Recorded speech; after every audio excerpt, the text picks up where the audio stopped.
Hello and welcome back to Stop and Go F1, and today we're doing our driver ratings for the Saudi Arabia Grand Prix. So we're going to go in reverse order of Constructors' Championship from last year, meaning we start with the Williams. I've got it all on a piece of paper here, so let's go. Starting with Logan Sargent. Now, he qualified 20th. He finished the race in 16th.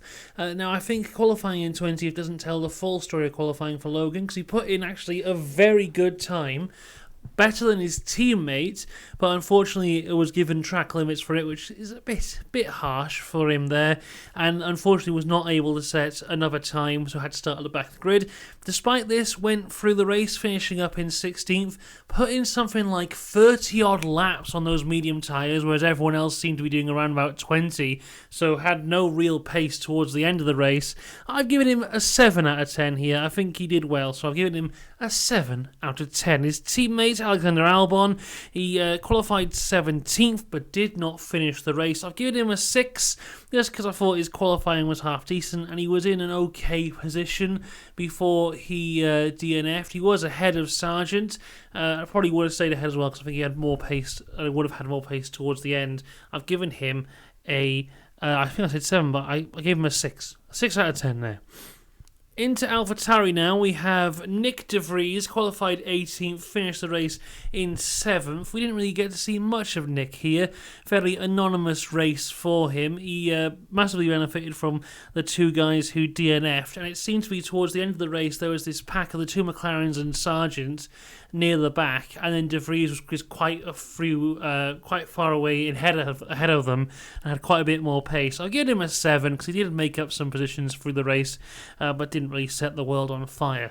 His teammate, though, Yuki Tsunoda, qualified 16th, finished the race in 11th. I've given him an 8 out of 10 because I thought he did really well here. I thought he defended really well against Magnussen, despite the fact that he would eventually lose the position.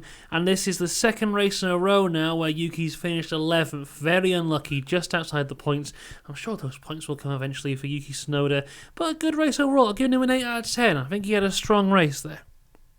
On to the Hasses, and it's a very interesting story here because it's very similar to what happened in Bahrain. Nico Hülkenberg was able to get through the Q3, qualifying 10th, but finished the race in 12th, whereas Kevin Magnussen was only able to qualify 13th, but eventually would finish 10th, getting the first points of the year for Haas. I've given Hülkenberg a 6 out of 10 because he did really just go backwards for the majority of the race, whereas Magnussen I've given a 9, which may seem like quite a high number there, but this is their first points of the year, so I'm feeling generous. I give him a 9 out of 10. On to the Astons, and Lance Stroll qualified 5th despite having a fantastic last lap. He threw it all the way in the final sector and he did not finish the race. Before he DNF'd, I think he was about 10th. Now he was tricked by the Ferrari lads and was brought into the pits early, and even before this wasn't really setting the world on fire. He had a fantastic move around the outside of Sainz near the start, but after that really just went backwards. I've only given him a 5 out of 10 here, which may seem harsh, but there you go. His teammate, Fernando Alonso, qualified 2nd, finished the race in 3rd. I've given him an 8 out of 10, and the main reasons being, firstly, there was the mistake he made when lining up in his pit box, which cost him the penalty there. And yes, overall, he did go backwards, despite the fact that he was always going to go backwards. So still a strong race, still a strong result. I've given him an 8 out of 10. On to the Alfa Romeos now. Zhou Guanyu qualified 11th but finished the race in 13th. I've given him a 4 out of 10. It was not a great race for Zhou. Another one who was kind of anonymous in the race, just kind of going backwards, not really benefiting from anything that happened, despite there being quite a few opportunities to move up. Did not do anything there. And his teammate, it actually got worse for him. He qualified 14th, so he was out-qualified by Zhou, and he finished the race in 18th. I don't even know what happened here. Maybe he had damage near the end or what, but he just wasn't in a great position for the entire race, and towards the end got worse. And even on the softs, he wasn't putting in competitive times or anything. It's strange. Zhou in Bahrain pits with softs near the end and can get the fastest lap, whereas Bottas was still anonymous towards the end. I've given Bottas a 3 out of 10 for this race. On to the McLarens. Oscar Piastri qualified 8th, the first Q3 appearance from McLaren this year, but unfortunately had a bit of an incident with Gasly towards the start of the race. Not Piastri's fault, but then that kind of just blew it for him there. He had to pit near the start for a new front wing and was kind of anonymous throughout the remainder of the race until the end, where he got into that battle with Norris and Sargent. Norris was not able to get past Sargent, but Piastri made quick work of Norris, then made even quicker work of Logan Sargent. I'll give Piastri a 6 out of 10. It was a good race for him. I think he should be quite happy despite his finishing position. He did deserve better. I can't say the same about Lando Norris. Now, I know there's a lot of Norris fans out there. I'm a Norris fan, but this was not his best weekend.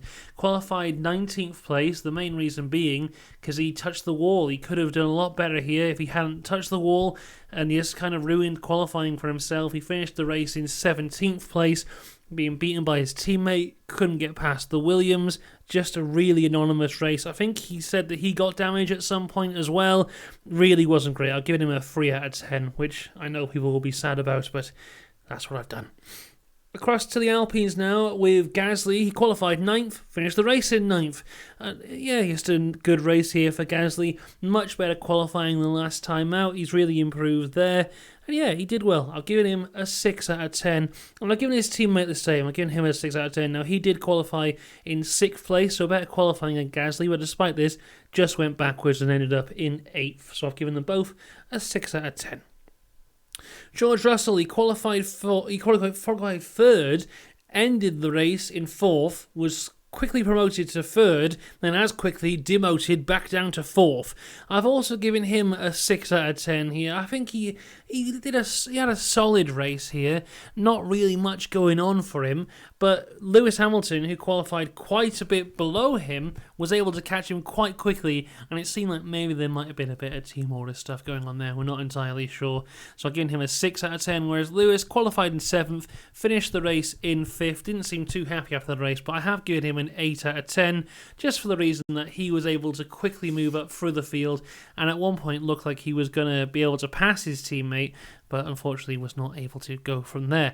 Charles Leclerc, he qualified 2nd, had a 10-place grid penalty that put him down to 12th, but he finished the race in 7th. I have given him an 8 out of 10, because despite his penalty, he was right on the back of his teammates towards the end there, putting in some really good moves throughout the race. I think he should be pretty happy there. Carlos, though, qualified 8th, finished the race in 6th, just going backwards. I gave him a 5. Sergio Perez, he started 1st and he finished 1st. Not a perfect race for him, though. He did lose the lead of the race at the start due to another bad start for Sergio here, losing the lead to Fernando, but was eventually able to make it back and pretty much manage the race from there to win. But I've given him a 9 out of 10. Max Verstappen qualified 15th. Not his fault, just a drive shaft issue. It definitely had the pace, and unlike someone like Norris, who touched the wall, this was just a mechanical issue that Max had no control over.